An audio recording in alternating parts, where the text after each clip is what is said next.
Hello, everyone, and welcome back to the CineMajors podcast. My name is James. My name is Matthew Ha, and this is our 10th episode of the podcast. We're recording this on July 17th, I believe. Wow, I guess that means it's been 10 weeks since we started this podcast. There were some weeks where we didn't record. But nonetheless. But yeah, we'll just say it's been 10. We'll just say it's been 10 weeks, and very cool. Also, yeah, kind of off topic too, but today is also July 17th. Probably whenever people listen to this, it'll be sometime later. But it is also the 65th anniversary of Disneyland. Yeah, I just found out. And they're closed. Too bad it's not open. Really? No. Yeah. Yeah. So in this episode, we are going to be talking about Lady Bird. Yeah. From writer-director Greta Gerwig. Directorial debut, right? Yeah, her directorial debut. But before we get into that, let's talk about some movie news. So last time we recorded, we talked about how movie theater chains are suing the state of New Jersey over theaters, not reopening. Mm-hmm. So there's been an update since then on July 14th, according to this article.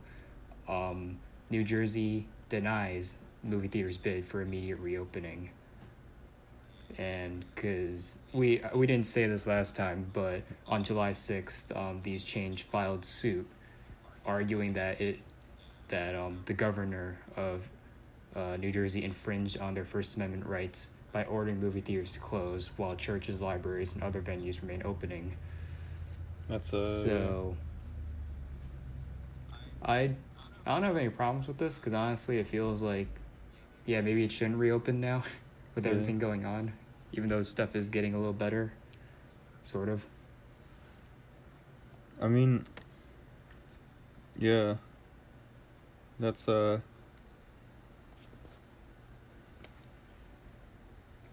you said it shouldn't reopen?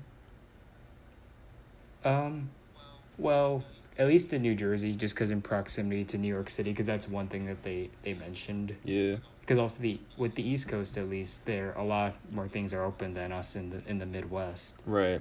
So, and also, maybe just like New Jersey, New York, they just don't want, they don't want to see cases to spike like it has in Los Angeles and Florida. Yeah.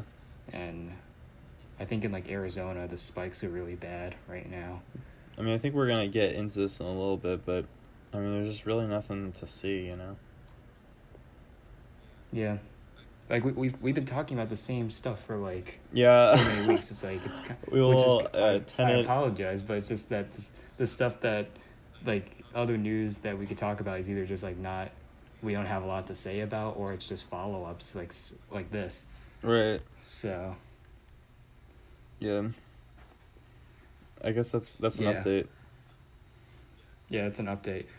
And I guess going to another follow-up, we've been talking about Tenet and Mulan for I don't even know how many weeks now. It's the same thing. Yeah. But basically, some people, or sources, I guess, are predicting that Tenet and Mulan could be delayed again, just because of how many theaters are still closed. Yeah. And definitely not a surprise. I definitely think, Mulan's probably gonna be in theaters, not to Disney Plus. I feel like I hope it doesn't go to Disney Plus though, because that's a movie that I think should be experienced in a theater. That's the thing. I feel like Disney Plus has been doing a pretty good job of Hamilton just came out, so I feel like they gotta save something for the theaters. Mulan is probably a pretty good candidate. Mulan will make a lot of money. Mm-hmm. Yeah, I mean, I predict it probably won't make nearly as much money as if we weren't in the middle of this pandemic, but I think it'll do really well, and Christopher Nolan obviously doesn't want Tenet to go straight to on demand or digital, which I totally agree. I'd much rather see that on a big screen. I believe hopefully 70 millimeter. Yeah, that'll happen one day. Yeah, I mean, I haven't heard like there was some talks of like Tenet possibly getting like a premium VOD release. Like it would cost like $30 instead. I don't know about that. I don't even want to pay $20 to watch a movie. That's why I haven't seen King of Staten Island yet. Yeah, just 'cause it's expensive. Which I think I would have gone to see that movie if it had come out in the theaters. Oh, I totally would have. I remember I saw the trailer. I was like, oh, that looks really funny. Yeah. But I don't want to spend $20 for that. Yeah. We'll get there one day. Yeah. So moving on to another piece of news. Now we're going to go to Netflix, and it was confirmed, I think sometime last week or a few days ago, that a sequel to Bird Box is officially in development. Which, as much as I dislike the movie, it was kind of inevitable because it is based off a book as well. Oh, yeah. And, I mean, come on. Probably one of the most hyped Netflix releases ever. I think it's one of Netflix's best, like, it's not best selling, but like most watched movies on like in their history, which is kind of sad at the same time. I mean, considering there's so many better movies on Netflix. I mean, I think The Irishman was on that list, but Roma wasn't, Marriage Story wasn't, The Meyerowitz Stories wasn't. It's like movies that are actually good. Dang. Because have you seen Bird Box? The first one, I guess? I haven't, so I can't really say much. It's ridiculous. It's so stupid. I mean, that's what I've heard. And the fact that it became a meme was just made it even worse, just because it's like, why are people following this? This is so dumb. Yeah. I mean, I wasn't too, like, interested in the premise of the movie. So I just didn't watch it. I didn't know about it until it became a meme, so I'm like, okay, I gotta see this now. See what all the hype is about. And I watched and just like, this is terrible. Damn. This is so stupid. When did it come out? Like 2018, right? I think 2018. Yeah. It came out that year. So I was watching like a lot of like westerns then. And I didn't really watch anything else, I guess. But yeah, I mean, I haven't read the book. Yeah. That's based on, obviously the sequel. I don't know what they could do with a Bird Box sequel. Yeah. I don't, because from what I recall, I don't really remember much from the movie, but it kind of wrapped up. Like, it seemed pretty self-contained. Like, a sequel probably wouldn't get made or something, but just like, I don't know what you do without being really repetitive and trying to start a new meme. Yeah. Unless they pull a Birdemic 2 and just become totally self-aware, just they don't care. But I feel like with like these like Netflix original movies, it's kind of like, I feel like it would be tough to get like hype from a sequel, you know? Like, is there anybody really excited about a Bird Box 2? I'm sure there are, because otherwise I'm sure, yeah. But at the same time, do you think anyone was excited for like Kissing Booth 2? I don't think so. But well, no one I know. But yeah, I guess I know some people were excited for To All the Boys 2, just because that was also based on a book.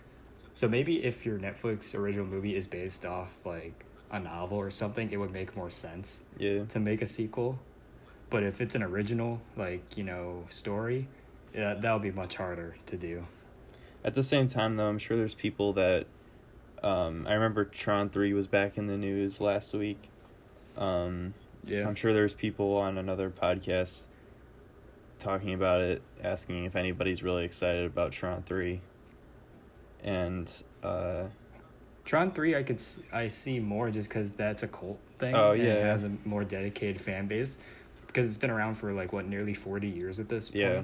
But Bird Box has been around for 2. It was a meme for like 3 months and then it died. Right. I basically. mean, and no one's talked about it since. It didn't seem like it made like a very like long-lasting cultural impact. Yeah. But who knows? Yeah. Only time will tell. Yep.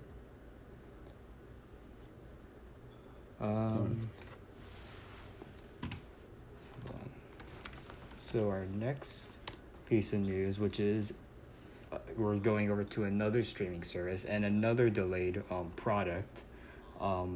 Disney just announced that the Falcon and the Winter Soldier, the release date has been delayed because of the Black Widow. Filming was no, not because of Black Widow, but because the as a result of the pandemic, filming was suspended. Oh wow! So and, they didn't even finish filming.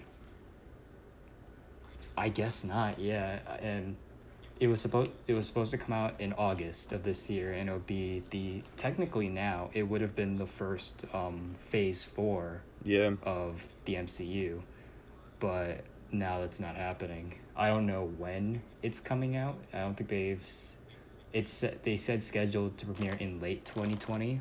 Wow. But I don't know what that means. I'm guessing probably around December after Black Widow, right?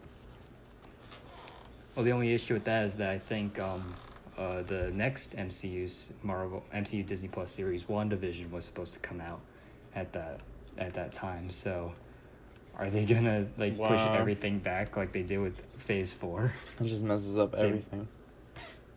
I know, it's kind of crazy. Yeah. Huh. I mean, I'm excited for this, honestly. I am pretty excited for the show. I think it'll be pretty good. I'm sure it'll be pretty cool to see what they do. I mean, with they've had like Agents of S.H.I.E.L.D., but they've never done. I assume it'll probably be to the scale of like The Mandalorian. I feel like that's what it'll be comparable to. Yeah, I think the problem that some people have is that if you already don't have Disney Plus and you're a Marvel fan, you kind of have to pay the subscription fee because it plays a part in the MCU. Oh, yeah.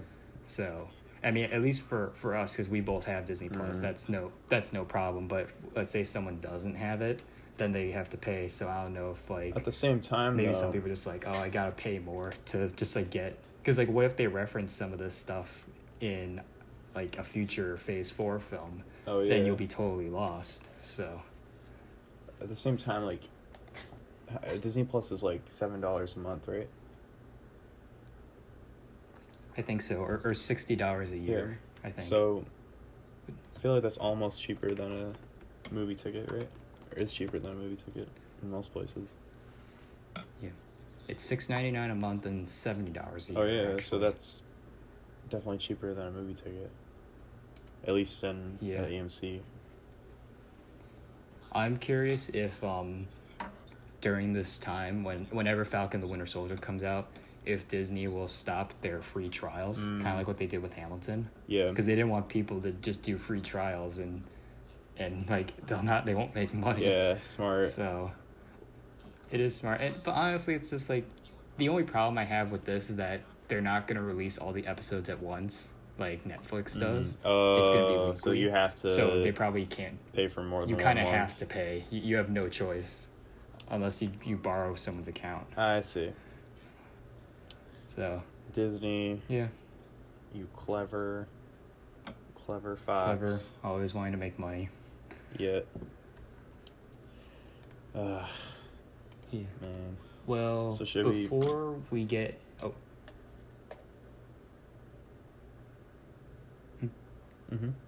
I guess before we get into Lady Bird, I just want to do a quick thoughts on a TV show that just started about a week ago called Close Enough. Mm-hmm. So. Yeah. So this is definitely a unique opportunity because Matthew does not watch a lot of TV. Yeah, I don't. But yeah, this is this was one of the only new shows that I was excited for this year, alongside the Marvel shows. And it's definitely a special show for at least both of us. It's basically kind of the spiritual successor to the regular show, which was a cartoon from like 2011 JG to 2018, 2017. I don't know.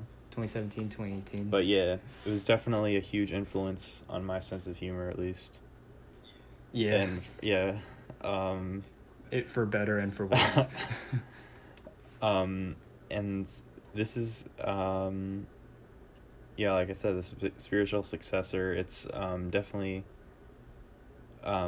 regular show is on Cartoon Network primetime, or like kind of Saturday morning cartoon.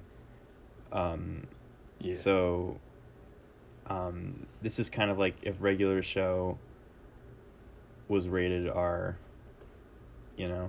well, PG-13, PG-13, yeah. They can swear, they swear, and there's references to drugs and alcohol and sex. So it's, I guess J.G. Quintel, the creator, just got to do whatever he wanted. I guess, yeah. And the basic premise of the show is that it's about a young couple, Josh and Emily, and their daughter Candace, who live in Los Angeles with their two divorced friends, and basically they just try to get through the struggles of parenting and raising a family, and just kind of remembering the times when they were young, I guess, and just all these crazy things happen. Yeah. So, and it's also it's on HBO Max for those that are wondering. Yeah. And what I find interesting about this is that it's the first trailer for this show came out in 2017, and now it's finally getting released. Yeah. Because it was originally created for TBS, but then I don't know what happened with TBS and why it took so long, but then eventually it got picked up by HBO Max, and here we are today. Yeah. And I guess there's one season of the show out right now. For now, yeah. It's doing pretty well critically, from what I can tell. Yeah. I could see it getting picked up for a second season. Absolutely, yeah. So what are your thoughts on it? So I watched the entire season. Yeah. Because there's 8 episodes, and I think the show is pretty hit or miss, honestly. Mm-hmm. Because, and I think I briefly talked to you about this, but the problem I have with the show is that, unlike regular show where it already establishes that it's just a really strange world because you have these anthropomorphic animals and like objects interacting with humans. Yeah. So whenever like weird things happen, like I don't know, a giant floating head, wants to claim his video game record, or a singing cassette tape or something like that, you buy it just because the world it creates doesn't rely on logic. But with Close Enough, there are no anthropomorphic characters. It's all just a bunch of humans, and it's supposed to take place in our reality, I guess. So whenever the weird stuff does happen, it seems really out of place and just kind of like random at some points, because they'll be doing something as simple as trying to make a quilt for their daughter, and then they get abducted by like these little people, right? Like that make the quilt. And it's just like, okay, that came out of nowhere. And I think I read a review saying that they compared it to Black Mirror in a way, which might be a good comparison, but I don't know. And I was hoping for this show it would have I had a feeling it would be weird because J.G. Quintel's style is very absurd, but in a good way. Yeah. But with this one, since they're trying to make it grounded in reality, whenever that happens, it just doesn't really work very well. And it also just depends on the episode too. Like there's one episode where he's trying to oh god, what was it? One episode that was very odd, but it kind of made sense was where Josh, the father, he inadvertently becomes like a room parent. Oh yeah. And then gets like help from like a single mom who turns out to be like a con artist pretty much. Like that was funny and that kind of made sense. But like some of them are just like this doesn't make any sense and I'm not buying it. Yeah. And what do you think about that? I enjoy the show. I'm about halfway through the first season at this point. Oh, okay. And I'm enjoying it. I think it's obviously I'm a big fan of J.G. Quintel, but I do see what you're saying. I think like not every like idea meshes with the style, like it not every like absurdist kind of like concept that happens. And what's interesting about this is I feel like it follows the same format as regular show basically. It each kind of like each episode, which is like 22 minutes, is split into like two. It's split into two like 10-minute segments or 2 10-minute episodes. Yeah. So it starts off normally, then there's a conflict, and then the conflict turns into something absurd, and then it gets resolved, Resolves. Yeah. I think the problem with that is that since this was clearly made for TBS, it was the way it's paced and also how it's edited together into like, 1 30-minute episode. Yeah. Or if they were just going to release it as like 15-minute time blocks, what they did with regular show, it was clearly meant for network television. This was not meant for a streaming service where you can binge. Yeah, it's definitely not meant to be binged. So like my biggest issue, particularly with the with these stories is, and even though it does follow the same plot structure as regular show, they feel really, really rushed, like these episodes. Because like in regular show, it's paced a lot better, and the episodes actually feel like longer and have more development. But these, I'm not sure what it is, like what happened here, but each episode feels like way too short and like really rushed at the same time. Yeah, and like I almost wish that like they just end like at like there's some moments when I'm like shocked that end and like wait, it's already done. Yeah. So like it resolves extremely quickly, It seems really like forced, and also with the humor too. I think the humor is kind of hit or miss. Absolutely, yeah. Because I know you haven't seen the whole series, but there's some episodes that are very funny. Like I really, like I said, the what was it? The skateboard episode. Oh yeah, like, I thought that was a really funny episode, and like there's some other episodes later that you haven't seen that are pretty funny, but there's some that I just like I don't think I laughed once, just because the humor it tries to be adult in so many places and just kind of feels awkward. And I especially the one episode I hate is what's it called? I'm looking on the Wikipedia. It's called Logan's Run. It's the one when they try to feel young, so they go to like a millennial nightclub. I was just like, it was god awful. It was not funny at all. It made me cringe, and it's just. I think I wanted to show that one to my mom, because I know she's a big fan of regular show, but also like she watches the British Bake Off and stuff. So I'd be interested to see what she said about that. But I think it's also interesting that the humor is like, you can tell that it's definitely like from a post-regular show J.G. Quintel. He's like a little bit more matured in some ways. Like, I mean, I'm not saying the humor is like sophisticated necessarily. I think I thought regular show's humor was more sophisticated, personally. because since they had limitations with what they could, show and say, it left more. It went over a lot of like children's heads. Yeah. But if you're older, like you'll find it funny. That's why I think regular show gets better as you get older. Right. Whereas I don't think the same thing will happen with Close Enough. Maybe just because I'm seeing it for the first time at an older age. But I guess personally, I enjoy Close Enough more than, say, like Family Guy, or American Dad. Yeah, I would take this. I would take this any day over Family Guy. Even The Simpsons, at some points, I don't know. For me, The Simpsons is my favorite TV show of all time. Fair. I don't think anything could pass that, just because it's the perfect blend of sophisticated humor, interesting characters, and like emotional drama. Yeah. Too. Speaking of characters, what do you think of the characters? I think that like Josh is pretty much like Mordecai but human. Yeah. Emily is pretty fun, also kind of like a little bit like Mordecai Rigby. I mean, it reminds me of Regular Show. I think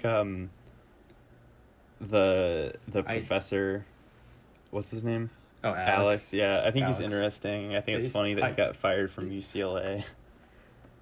I think the characters are just like, I wouldn't say they're bland, but they just kind of exist. Yeah, really. like they're not. Since they're just like ordinary people, there's not really. They're not very memorable, I guess. The only really memorable character is the daughter. Absolutely. Just because since she's so young and like really just kind of, like even though she is innocent, but at the same time she like can speak like really fluently for being like 5. I know it's just a cartoon, but I think it's fun. I think that's funny. Yeah. But like all the other characters, Mordecai and Rigby. They're not bad characters, but just kind of they're not Mordecai and Rigby or Benson or Pops. Yeah, that's the thing though. Like, I mean, compared to I mean, all those Regular Show characters are so iconic. They all have their catchphrases and like fun voices. I feel like, they were like in trying to make this more adult and realistic. They kind of lost a lot of the. Yeah, like a lot of the fun of Regular Show. Yeah. I would say Mordecai and Rigby are the most normal characters on Regular Show, and they're also relatable too. Just because, kind of like in a way, sort of like Clerks. It's just like anyone that just had a job that was really crappy. You're just like you don't know what to do, so you just kind of like don't work, right? And just like do whatever, and it's like that.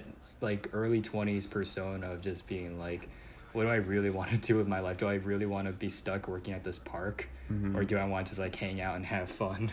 And now they have something. So that's why created the Regular Show, but with people in their early 30s.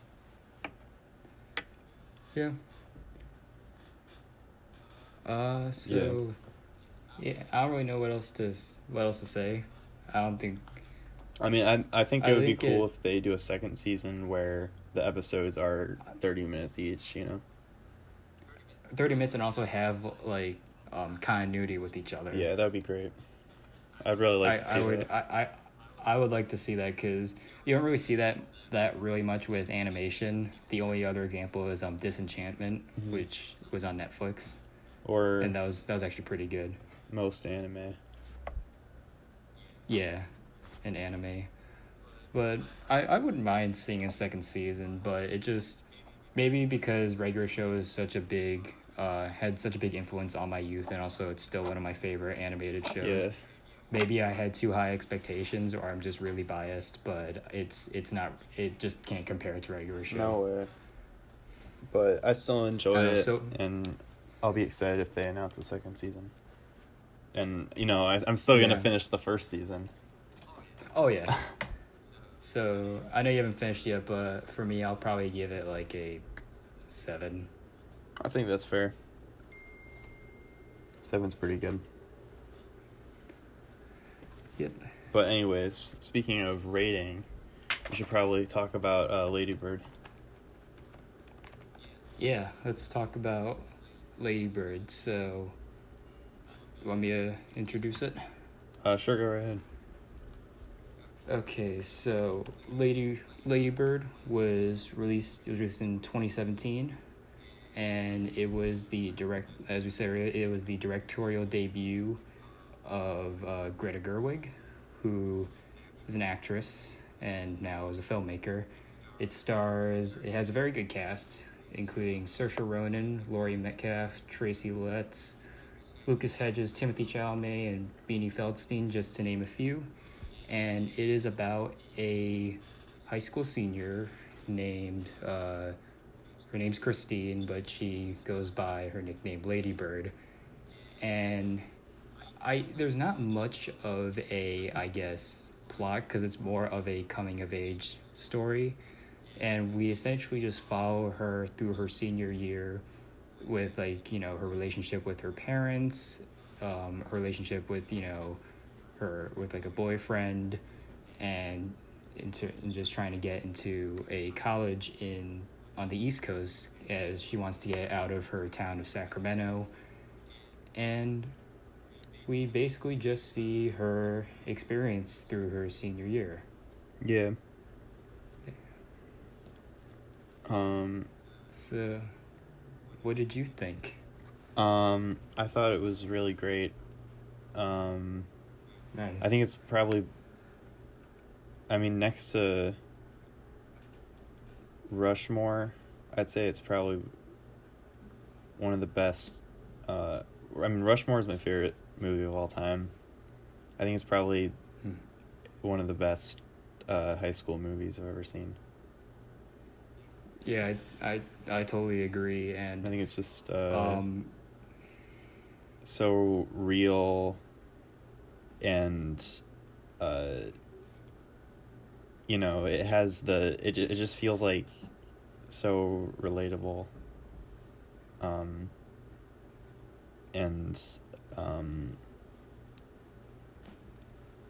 I really enjoyed watching it, and I feel like it's like almost like an undramatized, unbiased take at, like, look at high school, you know? Yeah, totally. Same with you. To me, this is one of the greatest high school movies I think ever made. Because one problem, especially now that we've both experienced high school, we both graduated already. Yeah. And seeing a movie like this, when we've actually experienced it firsthand, it is unbelievably real, and it never feels like artificial or fake. Kind of like what I said about when we talked about her, one of my biggest pet peeves with like romance films is that it just doesn't feel real, and it's so picture perfect. That's the same way I feel about high school movies, that there's so many that are just, the kids don't talk like real high school kids, the emotions aren't there, the issues feel something like just for a movie and like nothing else. But this film, it not only gets down to why high school, or just like, you know, growing up can be either difficult or just kind of emotional. Right. But we also see the good in it. We see, like, you know, friendship, and like just coming to terms with yourself, and also accepting not only who you are but also being happy from where you come from, and not trying to change like yourself, both physically and, like, I guess emotionally too. Yeah. I feel like yeah, I mean, that was just so, that was what was so relatable to me. It's like the kind of path she has to go through of, like, having to accept things around her, and being upset about, I mean, like, I just finished my senior year, and a lot of things, like, I had this, like, whole, like, perfect plan for, like, how this was gonna go. It's like my last year of high school, and I'm like, yeah, I'm gonna do everything, it's gonna be great. And a lot of, like, great stuff did happen, but at the end, like, there was a lot of disappointment, and I feel like that's like really portrayed well in Lady Bird, you know? Like she had this plan to like escape Sacramento and go to the East Coast, and you know, it's not like perfect, you know? It's really hard. You had to like fight to get there. People didn't believe in her. And along the way there, you know, like stuff like prom wasn't like the perfect experience that we often see for her. Yeah. Things that you think are going to be great turn out to be not as great as you think they would be. And honestly, like, not everything ends up being like super special or memorable or epic. And not even just, I think. At the same time, there's like a bunch of like horrible shit going on around you and in the world, but it still doesn't like. But like the little problems and the little like inconveniences of life still feel like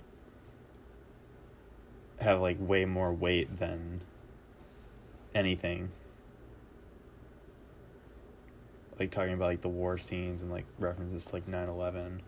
Oh yeah, and like 9/11 paranoia. Yeah. I'm so glad that or go on.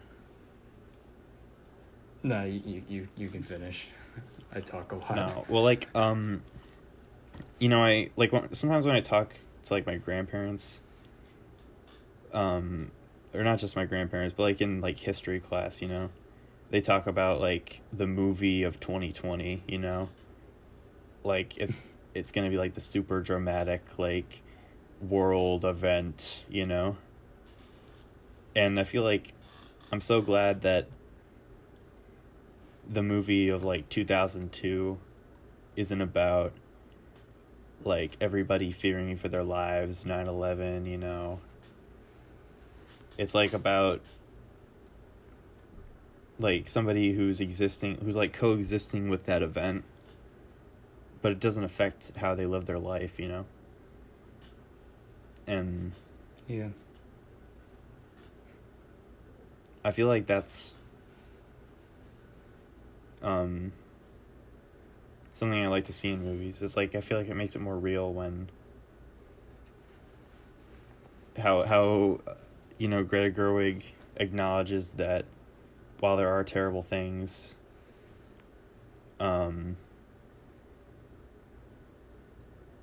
like, yeah, like I said, this is like little problems carry weight, you know, and they are interesting and real. Yeah, I think it's also interesting about how the events going on in the world in 2002 and 2003, because that's when the movie takes place, they don't feel like, what I really like is that it could have easily just been like sort of, not, I don't know how to say it, but it would overshadow the story of just like everyone talking about it. Mm-hmm. But they go along on with their daily lives for two reasons. One is because there's more important things that they need to focus on, just like as their own experiences. But also I think it kind of goes back to that sense of both community and family, because no matter what's going on in the world, like family and just sort of like relationships are still important in a way. Right. Just because even though Lady Bird has this whole plan basically to go to the East Coast for college and to escape Sacramento, essentially, because how she envisions it is like it's like soul crushing. It's the Midwest of California. Yeah. But really, when we later reveal in the film is that she actually has this deep love for Sacramento and just like family, even though she has kind of a difficult relationship with her mother. She does that just so not to be strict, but just to like present the best image of herself, which all throughout the movie, Lady Bird doesn't like. She doesn't want to accept who she is. She wants to present herself as someone like different, changing her name, saying that she lives like in a more like wealthy neighborhood. Right. But when it all comes back to her, like she realizes that like she's content with where she is, like who her family is, and where, you know, with like her community. She wants to paint a picture that's like so perfect, and even though she does end up doing that, spoiler, she does end up going to a New York school, but then we realize that it's not the same as Right. Sacramento, and as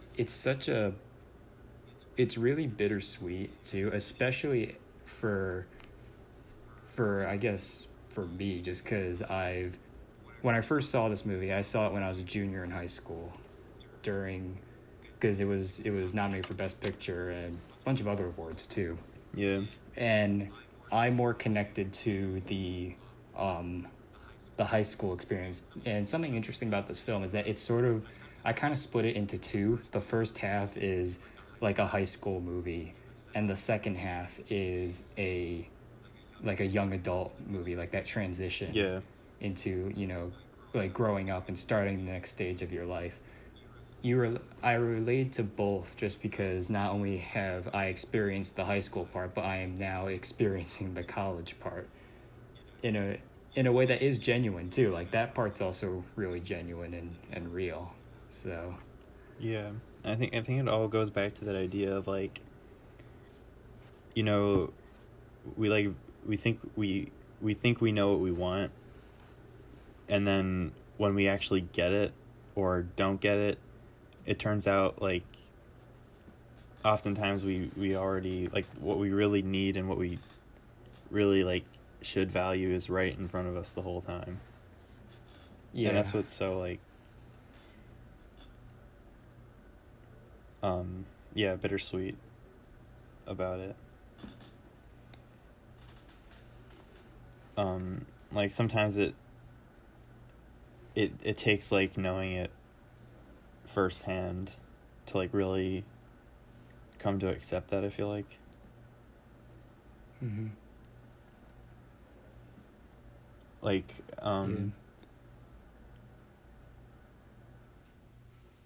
I don't know if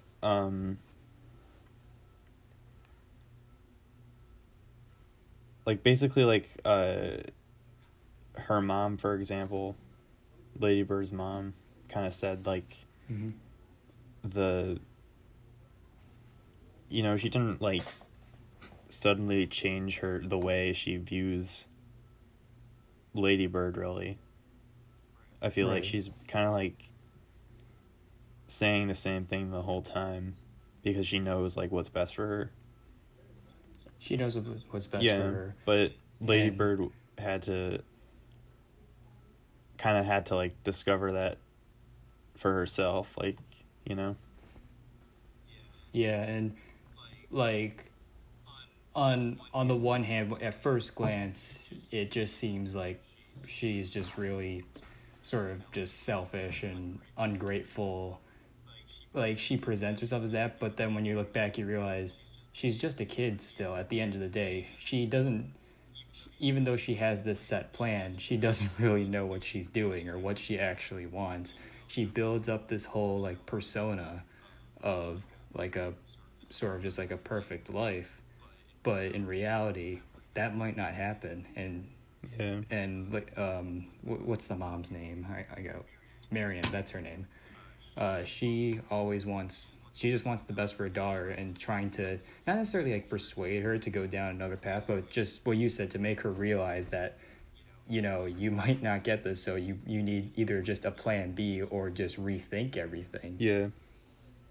And but at the same time, the mom is not like a mean character. She's just doing what's best for her child. No. And I think as I think one of the best things a movie can do is that as you grow older, you appreciate it more and more. Not only as you age with maturity, but also you see like things from different characters, and this is a great example of that. I feel like it would be. I mean, obviously, we can't really say for ourselves, but, or I guess you can because you experienced it in high school and now as a young adult. But like, I feel like, yeah, if my mom saw this film, she would see it from the mom's perspective, you know? yeah. And same with my dad or whoever. Because I think if you're a high school or college student watching this, depending on like how your actual life was, to be like, why are the parents like this? Like, why can't they just, you know, let the kid be? But then if you watch it as an adult, you might kind of think the same way about the child. It's just kind of, and not in a bad way, obviously, but you see it through a different set of eyes. Yeah. I don't know. I think the script for the, like, this is just a really solid screenplay. Yeah, the screenplay and direction, like, yeah, exactly. It's I'm assuming Greta Gerwig wrote this as well, right? Yeah, she wrote this, and she wrote it, and it was inspired by a lot of her like real life experiences too, so it does have an autobiographical feel. And it seems just so personal and great. I know, yeah. And like Greta Gerwig in general, like she's one of my favorite actresses and also one of my favorite directors. Yeah. And what I realize is that she's able to blend like this, not only give this unbelievable sense of realism, but also blend like sort of like this bittersweet tone throughout the whole film, because there's so many scenes in this movie that are just like you feel so like happy for these characters, and like you really like root them on and you connect with them so well, but there's also so many moments of just like really good emotional drama and even like sadness throughout. And it was even apparent in Greta Gerwig's next film, Little Women, which came out last year, and it also had that same tone, which is why I really liked that movie as well. Yeah. I guess personally I like this a lot more than Little Women, but I still did enjoy it. Oh, I do too. Yeah. Yeah. They're totally different though. Absolutely. Like, to me, they're almost incomparable. But yeah, I see what you're saying.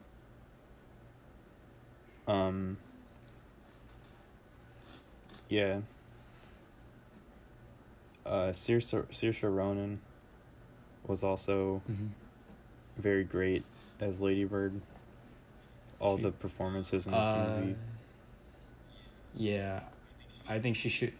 Personally, I think she should have won an Oscar for this performance. I don't know who won that year. I don't know who did, but I can't remember off the top of my head. But she totally fits the character like so well. Yeah. And like you feel just like the emotions that she's going through, just sort of, because it's her whole senior year is just this unbelievable just like roller coaster. Basically, there's so many highs and lows that she's going through, not just with her parents and also just trying to get into a school, but even like socially too. Like she has like a boyfriend at first, but then she finds out that he's gay, so they break up. She ends up having like, you know, new friend groups in order to like, you know, fit in and not, you know, and like go against her like appearance, and also tries to reconnect with her best friend. Yeah. Too. It's just so much is going on too.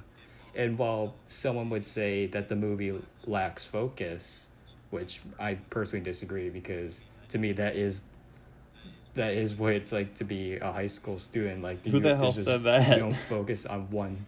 Yeah. You don't focus on one thing. There's just so many things going on around you. Yeah. And you don't know what to like concentrate on. Nah, I mean, yeah, that's the thing. That's what coming of age is. That's especially senior year too. Yeah.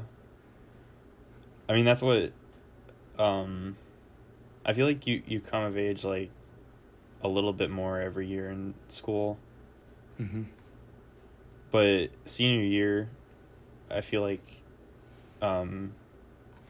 is kind of the culmination of all of that, of everything, because you kind of take your first steps into the real world, so to speak. And that's what, like, people say a lot, like, the real world sucks. Mm-hmm. And when you're, like, a senior in high school, you kind of don't really know what that means. You think you can, like, take on the world. And then kind of by the end, I feel like you get, like, a bit of more of an understanding of what that means. And the same thing is, like, apparent here. By the end,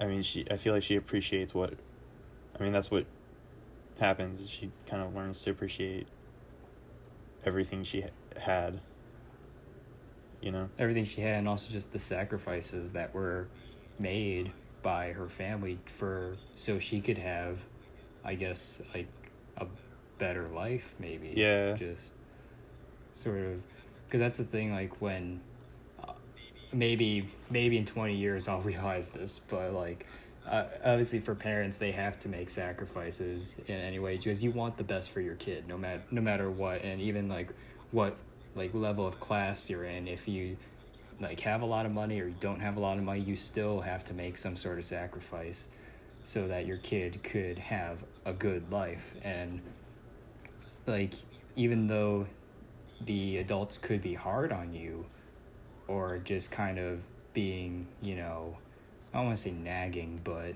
just sort of on your case about a lot of things, they're doing that so that they could, oh man, what's the word? So that, like, they, so that I lost my train of thought totally. They're doing it so you can have a better life, and that you can really learn, and you can, I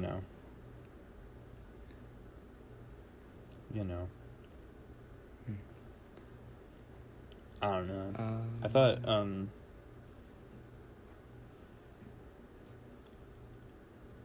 like, interestingly enough, I feel like,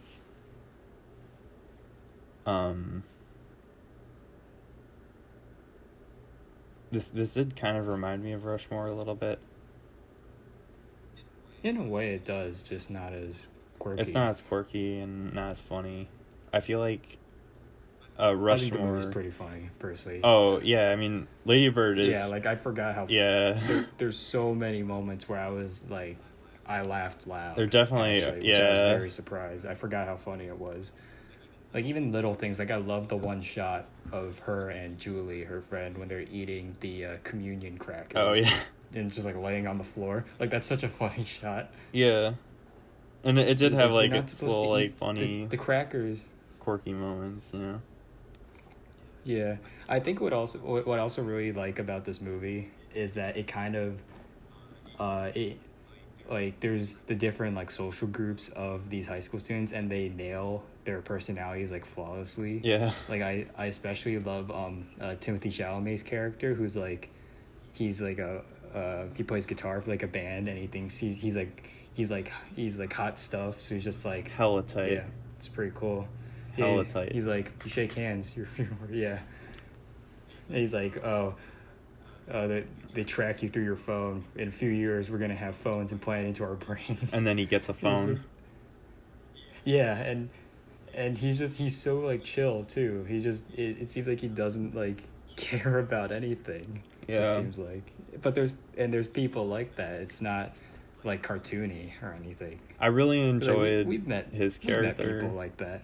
Yeah. Yeah. Because he's not in the movie for very much, but he's, like, the perfect example of, like, things you think are great in high school really aren't great when in 20 years, like, oh,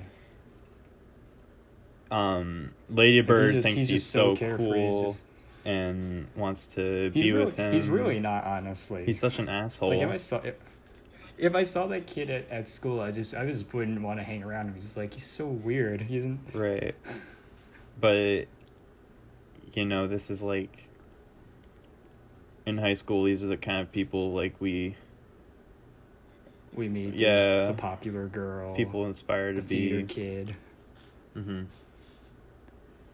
But the thing is, I think no matter what, like where you were in high school, in terms of like a social group, almost anyone could relate to Lady Bird's character. Yeah. Because you probably, regardless of your insecurities or just how outgoing you were, you probably felt something, like in terms of either sadness or just like joy that she feels throughout the movie. Like, I don't know, to me a perfect example, not necessarily the scenario itself, but after she kisses Danny and she runs into the street and just yells in happiness, regardless of if it was your first kiss or not, or you just felt so happy that you had to scream, there's always a moment that, regardless of what it was, that made you want to shout. Yeah. Like just in happiness. Or when she gets the acceptance letter into, I forget what school it was. That they don't show, I don't think. Unfortunately. Yeah, naturally. It's in New York, so. Yeah, they don't show. They show Columbia University and none of the other ones. Mm-hmm. That's funny, though. I actually got rejected from all my schools and waitlisted at one as well, so. I got accepted into Iowa as well. Yeah, agreed. But it's funny. I definitely related to that whole college admissions thing. Yeah, that obviously when I first saw it, I was in the middle of like visiting schools and just like wondering where I wanted to go, so I didn't. But as soon as that scene happened, I'm like, oh, I remember that. Yeah. So it hit differently. It definitely, I think it does hit differently when, like, as I said earlier, as you grow older, you like relate to more and more things, because just based on your experiences. And what I was gonna say though was a little bit earlier. I feel like Rushmore is kind of like in the movie the main character is a sophomore. I feel like that's like an accurate depiction of what being a sophomore is, because totally, it's just kind of like a slice of life, and at the end of the movie, like, things are good, but you know that things are going to keep on going. Lady Bird is like exactly what it's like to be a senior in high school. It's the end of an era and things are changing. Yeah. Like, there's still a lot of like high school elements, you know? But like transitioning is a big part of it. Yeah, and just sort of those types of stories are always, you know, most of the time they're very good. Mm-hmm. But to me, why Lady Bird stands out is just because of its realism. Yeah. Like, regardless if it's a high school movie or not, there's few coming of age stories that feel like real and actually feel like, you know, something that happened that like you've experienced too. And a big part of that is in just the connections you have with these characters too, because they feel real. They don't feel. I feel like they don't. It doesn't seem like they're reading off a script or anything. All the dialogue is just really natural. Oh yeah. And even just like the scenarios too. Like there's nothing over the top that happens in the movie. I guess maybe there could be some, but it's just like there's so few that are like that. For real. Yeah. Should we get into our final thoughts then? Yeah, sure. I know this was your first time watching this, so yeah. Do you want to go first? I can, yeah. I really, really, really like this movie. I think I will probably watch it again several more times. I think I'm gonna have to do some DVD shopping. Like, I'm probably gonna have to get Her as well. But Lady Bird definitely. I could see this being in my top 10 eventually, you know? Yeah. I think I'll probably refer back to it several times throughout my life. And man, it's really great. We didn't even talk about the cinematography or anything, which I think is... Oh yeah, it's shot really well. But I think that's like what's cool about it is like you don't really think too much about the cinematography because I really like how it's shot and framed, kind of like a 2000s photograph. It's kind of like when you look through a photo album. Exactly. And I think that's nice. And yeah. I mean there's certain movies where I like to just sit back and enjoy the visuals, but with movies like this I prefer to like not notice the cinematography. Oh yeah, because unless you're pulling off like a 1917 where it's like all one shot. For sure. Like, the cinematography from obviously it's a big part because it's the way the movie looks, but the focus is on the story and the characters and the emotions, and that's really, for Lady Bird at least, that's its main goal, is to make you feel invested and moved by what's happening on the screen. Absolutely. But yeah, I'm definitely I'm gonna give this a 10 out of 10, easy. Cool. So yeah, Lady Bird, it's one of my favorite movies. Honestly, I absolutely love it. Yeah. It's absolutely just like beautiful. Not only in what you said in the way it's shot, but just for telling this story and for it feeling so genuine and real with these relatable situations and characters. And I don't know, to me it's a coming of age story that's done absolutely perfectly. This was in my top 10 of the 2010s as well. Oh yeah, easy for me. It's easily in the top 10 of the decade. Probably top 5. Yeah, and I'm also going to give it a 10 out of 10. I think this is like my third 10 out of 10 in a row. Yeah. That we've done. But it just so happens the past few movies we've done are like some of my favorite movies, so. Yeah. Yeah. My sister said she also really likes this movie, but she said that some people find this boring. We didn't even talk about it, but I feel like this is just really paced well as well. And I never was bored or not interested by what was going on. Yeah. I mean, if you say this movie was boring and they didn't like it, but they like Kissing Booth, then it would be serious talk. So that's all I'm gonna say. But I do like the pacing at some points I think is slow, but that is the point because it's not meant to be fast paced. You're just supposed to be in like not thrown in, but just immersed into this world and sort of you take your time through senior year because as crazy as senior year is, it does go by kind of slow too, just because there's so much happening. So I think that was kind of part of it. But yeah, I didn't have a problem with the pacing. I think it was paced perfectly. Yeah, I don't think there's any problems that I can think of with this movie. Yeah, I can't really think of any problems either. And honestly, therefore 10 out of 10. Yeah, both. So I think that about wraps up this episode of CineMajors. Yep. Join us next week where we will be reviewing different kind of episode. We're going to be talking about the Disney show 3D films, which you can find at like the movies, like the little shows you can see at Disney World or Disneyland. So we're going to be talking about 3D shows. Magic Journeys from Epcot, Mickey's PhilharMagic, Captain Neo, yeah. Honey, I Shrunk the Audience. There's about 6 of them, so... Yeah, so we're going to be talking about all those. that'll be it's a fun gonna be episode. real cool. Yeah.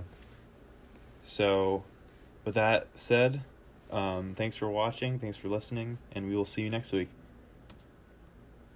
Yep. Bye.